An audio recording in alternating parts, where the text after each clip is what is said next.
Agradecer las palabras de José Luis y de Fernanda, agradecer la presencia de todos ustedes, la de las madres y las abuelas en primerísimo lugar. Una alegría encontrarnos con estas plazas que están generando tanta comunicación directa con el pueblo, cuando no es fácil que la comunicación de todos aquellos que piensan diferente llegue a destino. Sí, es un hecho completamente nuevo en la historia argentina, no tiene ningún antecedente, y unas plazas de las cuales los protagonistas son parte de la fuerza que perdió las elecciones. Cualquiera que quiera pensar la realidad política argentina tiene que incluir las plazas. No es solo un gobierno nuevo, no es solo un conjunto de circunstancias políticas que se están reacomodando, sino que hay pueblo en las calles en todo el territorio del país. No hay antecedentes de una explosión popular de los alcances, de la intensidad, de la profundidad y del número, porque he estado en plazas de miles de personas, ¿no? Y esto no forma parte de lo habitual. Cuando hablamos del ajuste, la desocupación, ¿qué reflexión le merece? Lo que necesita el gobierno de Macri es borrar una experiencia histórica, demonizar. Si se quiere encontrar con esto una analogía, hay que pensar en el primer peronismo, derrocado en 1955, donde la ofensiva del golpe militar consistía en borrar del mapa la memoria práctica de lo que se había hecho entre el año 46 y el año 55. No solo perseguir las conquistas laborales, las conquistas sociales, sino perseguir los símbolos materiales, pero también los símbolos expresados en personas. En primer lugar, a deteriorar la imagen de la líder, digamos, del movimiento que gobernó el país en estos años, de Cristina Kirchner, y de todo lo que de alguna manera simboliza una pertenencia, una afirmación, una idea de país como la que vivimos. Vamos a ver muchas cosas muy desagradables,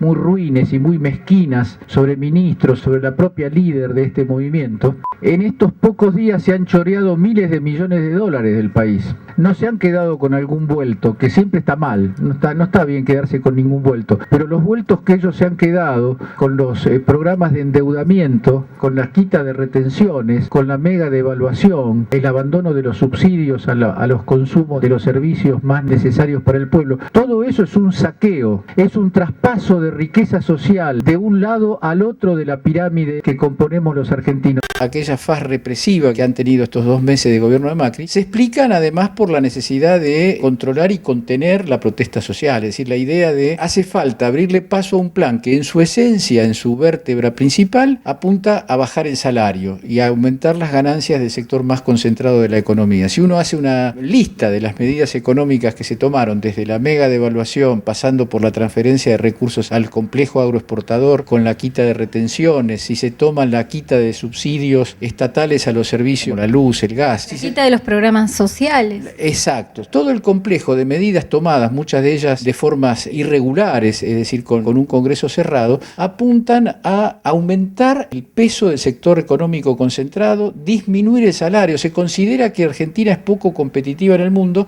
porque sus salarios, los salarios de sus trabajadores son más importantes y crecieron en estos años por encima del salario de los chilenos, de los mexicanos, de los brasileños, y eso le quita competitividad. Hasta octubre. Hasta octubre, efectivamente, que aún hoy no han logrado bajar lo que forma parte del plan. Hay una evidente restricción del poder adquisitivo del salario, pero no es el tope ni es el objetivo de máxima que ellos persiguen. Llamado al gobierno macrista proceso de normalización nacional.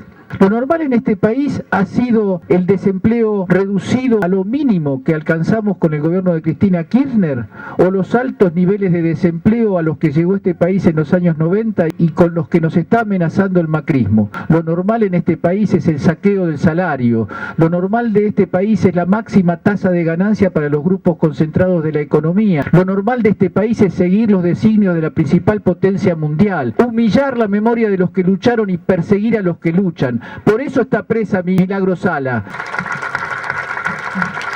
Ellos persiguen una sociedad claramente segmentada entre un sector de consumo suntuarios, abierto al comercio global, aprovechando las instancias comerciales mundiales, un sector muy próspero, muy chiquito de la sociedad, que aproveche todas las ventajas de la globalización, y un sector vulnerable, el sector clásicamente vulnerable. Hay que decir que esto ocurrió en muchas etapas de la vida argentina: los bajos salarios, el alto nivel de desempleo, la persecución de la protesta social, la violencia contra la protesta social. Si uno mira la historia argentina, Argentina de los últimos 50 años se va a encontrar con que es un hecho casi diría normal, y la anormalidad que ellos pretenden borrar es justamente lo que ocurrió en estos años. Porque se están jactando de achicar el Estado. ¿Y qué es lo que están haciendo? Despiden en el procrear porque quieren liquidar al procrear. Despiden a los compañeros de la documentación rápida porque quieren eliminar la documentación rápida. Despiden a gente de la ciencia y la técnica porque quieren devolverle el aire a aquellos de los cuales lo recuperamos con el ARSAT 1 y con el ARSAT 2. Han vuelto a convertir el sistema de medios en un monólogo, en un monopolio absoluto y por momentos absurdo, donde se intercambian personas y roles, todos para decir lo mismo.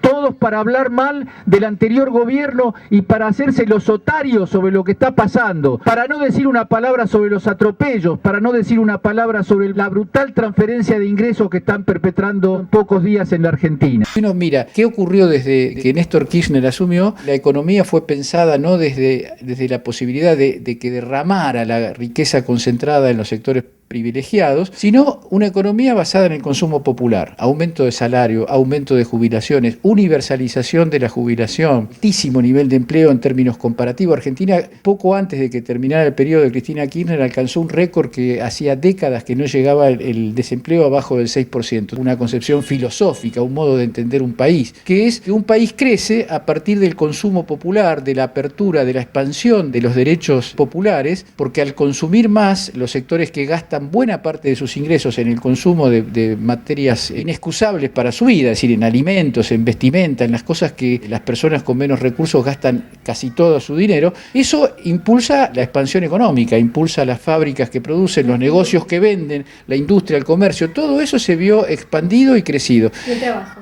Exacto. Bueno, el trabajo como base, como piso que después mueve hacia arriba toda la economía. Ahora se vuelve al clásico esquema de que para que el país ande bien, la tasa de ganancia del empresariado concentrado, no de todo el empresariado, sino de los empresarios de las multinacionales y de los grandes grupos locales, tiene que ser muy alta la tasa de ganancia porque eso coloca a Argentina en el mundo en un nivel, dicen ellos, de competitividad, y cuando eso se logra, la gran riqueza que se acumula arriba derrama. Eso, como el propio Papa Francisco lo dice en una reciente encíclica, en la encíclica Laudato Si, esa idea del derrame de los poderosos hacia abajo no se ha dado nunca en ninguna experiencia mundial, y sin embargo se habla de ella como una especie de ley de la economía. Esto está dicho para precavernos de cierta fama. Los economistas del establishment no son científicos, son ideólogos, son propagandistas, son publicistas de las necesidades y lobistas de los intereses de los sectores más concentrados de la economía. Hacia ahí marcha el gobierno de Macri, y hay que decir que marcha con una celeridad y con una violencia social inaudita.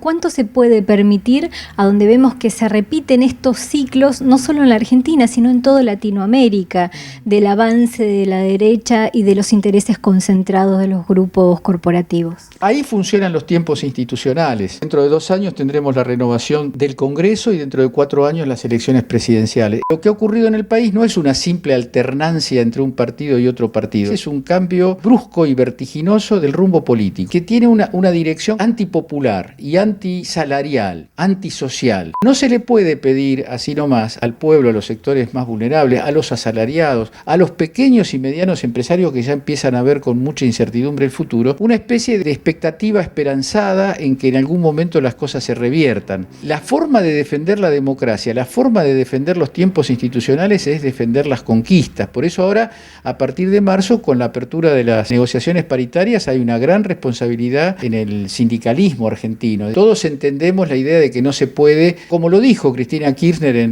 allá por noviembre, los que somos partidarios de otra política, no le vamos a hacer a este gobierno lo que ellos le hicieron al gobierno de Cristina Kirchner. Es decir, no se trata de buscar una salida caótica, se trata de defender la democracia defendiendo derechos.